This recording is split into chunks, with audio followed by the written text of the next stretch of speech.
तो आज की इस वीडियो में हम लोग देखने वाले हैं मेड इन, मेड ऑफ और मेड बाय का यूज़ हम लोग कहाँ पे करते हैं और इस तीनों में क्या डिफरेंस है, उस तीनों का प्रयोग कहाँ पे किया जाता है और इस तीनों के बगल में ये क्या लिखा हुआ है, country name, material name, company name, persons name, ये क्या है।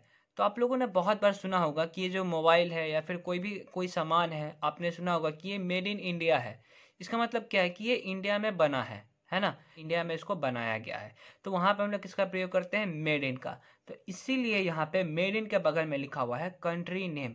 अगर कोई भी सामान किसी कंट्री में बना है, ठीक है, तो उसके साथ आपको लगाना है मेड इन और उसके बाद जिस भी कंट्री में वो बना है उस कंट्री का नेम। जैसे यहाँ पे देखिए फर्स्ट एग्जांपल, ये मोबाइल इंडिया का है, यानी इसको इंडिया में बनाया गया है, इंडिया में मैन्युफैक्चर किया गया है।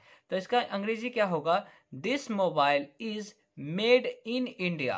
तो यहाँ पे देखिए किसका प्रयोग किया गया है, मेड इन का प्रयोग किया गया है। किसका प्रयोग किया गया है, तो मेड इन का प्रयोग किया गया है। तो अब आप लोगों को समझ में आ रहा होगा कि मेड इन का प्रयोग कहाँ पे करते हैं, जब कंट्री नेम होता है। ठीक है, जो सामान जिस कंट्री में बना होता है उस कंट्री को इंडिकेट करने के लिए मेड इन का प्रयोग किया जाता है। ये तो समझ में आ गया। मेड ऑफ का प्रयोग कहाँ पे करते हैं वो देखते हैं। तो देखिए मेड ऑफ का प्रयोग कहाँ पे करते हैं। एग्जाम्पल नंबर 2, ये मोबाइल प्लास्टिक का है। अगर मान के चले कोई मोबाइल है आपका और वो प्लास्टिक का बनाया गया है, वो प्लास्टिक के मटेरियल से इसको बनाया गया है, तो आपको ये बोलना है कि ये जो मोबाइल है वो प्लास्टिक से बनाया गया है, या फिर ये जो टेबल है वो लकड़ी से बनाया गया है, या फिर वो लकड़ी का है। तो आप कैसे बोलेंगे, तो इसको बोलने के लिए आपको मेड ऑफ का प्रयोग करना होगा। तो यहाँ पे देखिए कैसे ट्रांसलेट किया मैंने, this mobile is made of plastic. ये प्लास्टिक का मोबाइल है। तो देखिए यहाँ पे मैंने लिखा हुआ है मटेरियल नेम। अगर वो जो प्रोडक्ट है, जो भी प्रोडक्ट आपके पास है जिसको आप इंडिकेट करना चाहते हैं कि वो किस मटेरियल का है, तो उस मटेरियल को शो करने के लिए आपको मेड ऑफ का प्रयोग करना है। किसका प्रयोग करना है, मेड ऑफ का। तो यहाँ पे देखिए मेड ऑफ, और जो भी मटेरियल से वो बना हुआ है उस मटेरियल का नाम यहाँ पे आप लिख देंगे।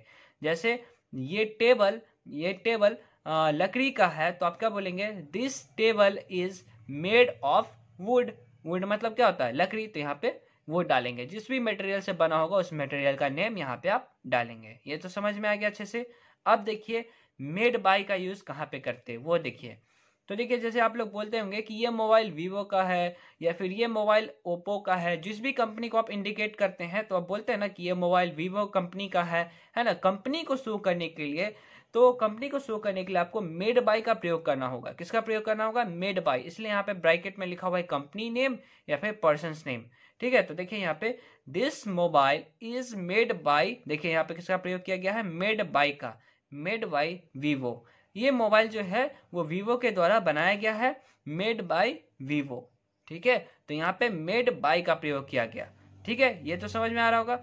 आगे देखिए अगला एग्जाम्पल, ये मूर्ति सोने की है। तो मुझे बताइए ये मूर्ति सोने की है, तो यहाँ पे किसी मटेरियल को शो किया जा रहा है। सोना क्या है, एक मटेरियल है, उसको शो किया जा रहा है। तो मटेरियल को शो करने के लिए किसका प्रयोग करते हैं, तो देखिए मेड ऑफ का प्रयोग किया जाता है। तो यहाँ पे क्या आएगा, मेड ऑफ। तो क्या बोलेंगे, this idol is made of gold. मूर्ति को आइडल बोलते हैं, तो क्या हो जाएगा, this idol is made of gold.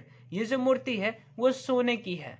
ठीक है, अगला देखिए, यहाँ पे देखिए यह वेबसाइट मैंने बनाई है। अगर आप ये बोलना चाहते हैं कि ये जो वेबसाइट है उसे आपने क्रिएट किया है, आपने बनाया है, तो आप क्या बोलेंगे, तो यहाँ पे देखिए मेड बाय का प्रयोग करेंगे। देखिए मेड बाय में क्या है, कंपनी नेम है और पर्सन्स नेम है।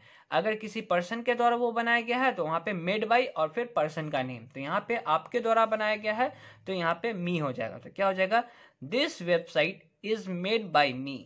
यह वेबसाइट मैंने बनाई है, तो this website is made by me. I hope guys कि आप लोगों को मेड इन, मेड ऑफ और मेड बाय का यूज अच्छे से समझ में आ गया होगा। अगर वीडियो समझ में आ गया आपको तो वीडियो को करना है लाइक, और चैनल पर अगर आप नए हैं तो चैनल को सब्सक्राइब करके बेल नोटिफिकेशन को ऑल पे सेलेक्ट कर लीजिएगा, ताकि आपको मेरी नई वीडियो को नोटिफिकेशन बिल्कुल टाइम पे मिल जाए। तो मिलते हैं नेक्स्ट वीडियो में, तब तक के लिए अपना ध्यान रखिए।